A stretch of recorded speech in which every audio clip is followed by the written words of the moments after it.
3 देशों में फैला हुआ, पूरे 5,000 करोड़ का एक क्रिमिनल अंपायर, इसे तबाह कैसे किया जाता है? एक इंटेलिजेंस इन्वेस्टिगेटर के नज़रिए से अगर हम देखें तो ये कोई आम पुलिस केस बिल्कुल नहीं है। ये एक ऐसा इंटरनेशनल गेम है ना, जहां हर दांव पर अरबों रुपए लगे हैं और दुश्मन हमेशा हमारे रडार से बस एक कदम आगे रहने की कोशिश में रहता है।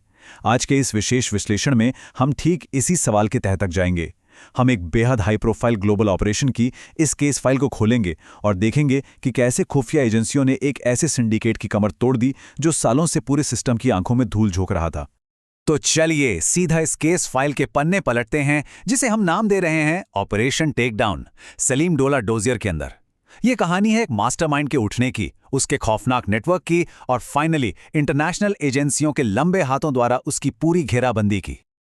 और ये पूरी कहानी शुरू होती है एक ऐसे आंकड़े से जो सच में दिमाग सुन्न कर दे। 5,000 करोड़ रुपए। जरा सोचिए इस नंबर के बारे में। ये कोई छोटा मोटा ब्लैक मार्केट ऑपरेशन नहीं है, ये अपने आप में एक पैरेलल इकोनॉमी है।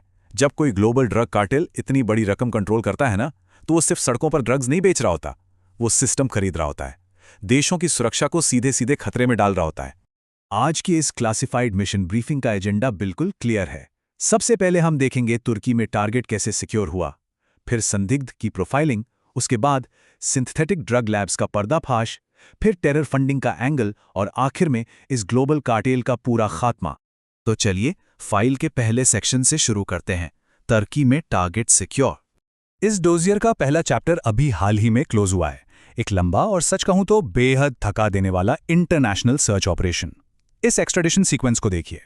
टारगेट को फाइनली तुर्की के इस्तांबुल में ट्रेस किया गया और वहां की लोकल पुलिस के साथ मिलकर एक जॉइंट ऑपरेशन में दबोच लिया गया। अब इस पूरे एक्शन का ट्रिगर पॉइंट क्या था? वो था सीबीआई का इंटरपोल रेड कॉर्नर नोटिस। पकड़े जाने के बाद भारी सुरक्षा के बीच उसे सीधा नई दिल्ली लाया गया, जहां हाई लेवल इंटेलिजेंस पूछताछ चल रही है, और इसके बाद आगे की इन्वेस्टिगेशन के लिए कस्टोडी मुंबई एनसीबी को सौंप दी जाएगी। लेकिन सवाल यह है कि ये शख्स है कौन, जिसके लिए कई देशों की पुलिस इस कदर हाथ पैर मार रही थी? नाम है सलीम स्माइल डोला। ये कोई सड़क छाप पेडलर नहीं है, ये इसी 5,000 करोड़ के ग्लोबल कार्टेल का कथित मास्टरमाइंड है। और सबसे अलार्मिंग बात बताऊं, इसे अंडरवर्ल्ड डॉन दाऊद इब्राहिम के सबसे खास और करीबी सहयोगियों में से एक माना जाता है। मतलब दाऊद के भारत छोड़ने के बाद भी इस शख्स ने देश के भीतर क्राइम की जड़ों को पूरी तरह से जिंदा रखा।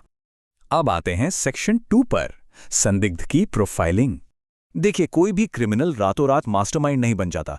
इसकी पूरी क्रिमिनल टाइमलाइन को खंगालना बहुत जरूरी है। 1966 में मुंबई में इसका जन्म हुआ और बहुत कम उम्र में ही ये अंडरवर्ल्ड की टच में आ गया।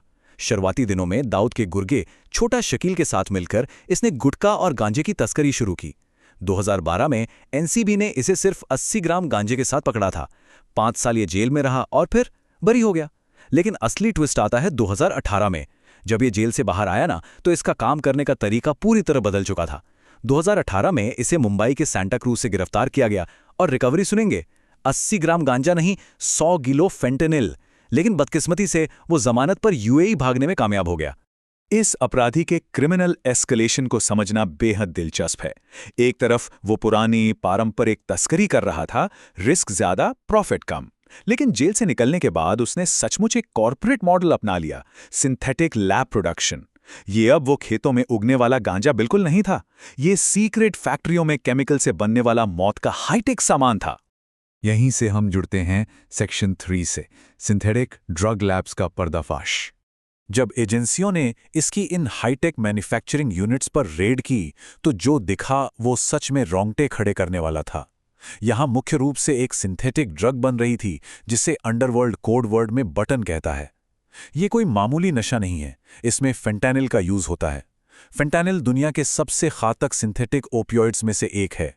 इसकी सुई की नोक के बराबर मात्रा भी किसी की जान ले सकती है।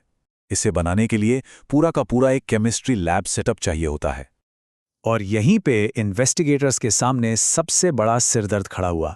याद है 2018 में जब 100 किलो फेंटानिल पकड़ा गया था, तो सलीम सिर्फ 4 महीने में जमानत पर कैसे छूट गया? उसका सीधा सा जवाब इस एक लाइन में है। फेंटानिल नमूनों की फॉरेंसिक रिपोर्ट नेगेटिव आई थी। जी हां, नेगेटिव। ये लोग सिर्फ क्रिमिनल नहीं हैं, ये साइंटिफिक रूप से इतने एडवांस हो चुके हैं कि ये केमिकल्स के फॉर्मूले ऐसे बदलते हैं कि शुरुआती फॉरेंसिक टेस्ट उन्हें पकड़ ही नहीं पाते। और बस इसी लीगल लूपहोल का फायदा उठाकर वो यूएई उड़ गया था। जांच में जो लैब इंफ्रास्ट्रक्चर सामने आया वो चौंकाने वाला था। ये कोई एक दो छोटे कमरों का सेटअप नहीं था। ये भारत के अलग अलग हिस्सों में फैले हुए एकदम हाईटेक सीक्रेट कारखाने थे।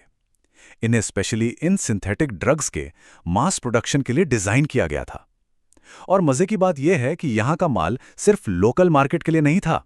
ये कई देशों में फैले एक इंटरनेशनल स्मगलिंग नेटवर्क की मेन सप्लाई चेन थी। अब बढ़ते हैं सेक्शन 4 की तरफ, राष्ट्र विरोधी अपराध की फंडिंग। इतना बड़ा बिजनेस, इतना भयंकर मुनाफा, आखिर ये सारा पैसा जा कहां रहा था? ये सवाल हमें इस केस के सबसे डार्क हिस्से में ले जाता है। इस कार्टेल फ्रेड मैट्रिक्स को जरा ध्यान से देखिए। ये महज ड्रग्स का मामला नहीं है, बल्कि एक 3 टियर सिस्टम है। पहला टियर नारकोटिक्स, जहां इंटरनेशनल ड्रग तस्करी से बेहिसाब ब्लैक मनी जनरेट होती है। दूसरा टियर है फाइनेंस, जहां इस पैसे को शैडो बैंकिंग और हवाला के जरिए घुमाया जाता है ताकि दाऊद इब्राहिम का स्लीपर नेटवर्क जिंदा रहे। और तीसरा सबसे भयानक tier anti national activities. Investigators को पक्का यकीन है कि इसी ड्रग मनी से भारत के खिलाफ काम करने वाले आतंकी ऑपरेशंस की फंडिंग हो रही थी। इसीलिए ना कोई भी सिक्योरिटी एक्सपर्ट आपको यही बताएगा कि अगर आतंकवाद को हराना है तो सबसे पहले इन ड्रग नेटवर्क्स को कुचलना कोई चॉइस नहीं बल्कि एक बुनियादी जरूरत है। आप आतंकवाद से तब तक लड़ ही नहीं सकते जब तक आप उस पाइपलाइन को नहीं काटते जहां से पैसा आ रहा है। आज की डेट में ड्रग कार्टेल और टेरर सिंडिकेट, ये दोनों लिटरली एक ही सिक्के के दो पहलू बन चुके हैं। और फाइनली सेक्शन 5, ग्लोबल कार्टेल का खात्मा। इसी फाइनेंस पाइपलाइन को काटने के लिए इंटरनेशनल एजेंसीज ने एक मास्टर प्लान बनाया। इसे हम कहते हैं the take down dominoes effect. एक के बाद एक मोहरे गिराए गए। सबसे पहले स्टेप 1, जून 2025 में सलीम के बेटे ताहिर डोला को यूएई से पकड़कर भारत लाया गया। इससे पूरे नेटवर्क पे पैनिक मच गया। फिर स्टेप 2, कुछ ही महीनों बाद उसके राइट हैंड आदमी सलीम मोहम्मद सुहेल शेख को दुबई से उठवा लिया गया। अब बचाव की सारी दीवारें टूट चुकी थीं। और फाइनली स्टेप 3, इन्हीं गिरफ्तारियों से जो इंटेलिजेंस मिली उसी के दम पर मास्टरमाइंड सलीम डोला को इस्तांबुल में धर दबोचा गया। जैसे ताश का महल गिरता है ना, बिल्कुल वैसे ये पूरा साम्राज्य बिखर गया। इस पूरे टेकडाउन का इम्पैक्ट बहुत बहुत बड़ा है। ये सिर्फ दाऊद इब्राहिम के नेटवर्क के लिए कोई साइकोलॉजिकल झटका नहीं है, बल्कि ये उनके उन फाइनेंशियल चैनल्स पर एक विनाशकारी प्रहार है जो उनके सारे डार्क ऑपरेशंस को फ्यूल देते थे। 5,000 करोड़ का वो अंपायर अब ढह चुका है और देश विरोधी ताकतों की एक बहुत बड़ी लाइफलाइन हमेशा के लिए कट गई है। लेकिन इस केस फाइल को बंद करने से पहले एक बहुत बड़ा सवाल हमारे सामने खड़ा रहता है। इस 5,000 करोड़ के एम्पायर के ढहने के बाद नार्को टेररिज्म की अगली लहर को रोकने के लिए हमारी इंटेलिजेंस को अब कैसे इवॉल्व होना पड़ेगा, क्योंकि क्रिमिनल्स अब बॉर्डर्स और पुराने तरीकों से बहुत आगे निकल चुके हैं। वो सिंथेटिक लैब्स और शैडो बैंकिंग का फुल यूज कर रहे हैं।